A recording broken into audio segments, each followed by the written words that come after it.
Gin-aprobahan na sang Senado ang 889 million pesos nga proposed budget sang Office of the Vice President para sa tuig 2026.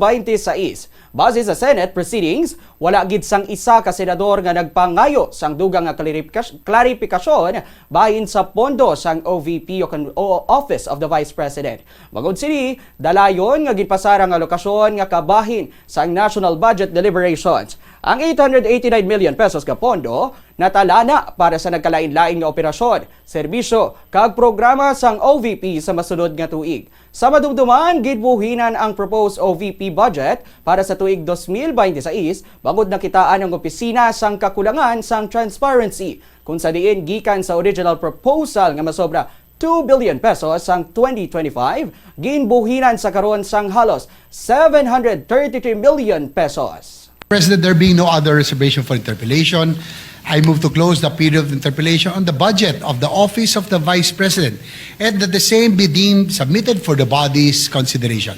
Any objection? Hearing none, the budget of the Office of the Vice President is hereby deemed submitted.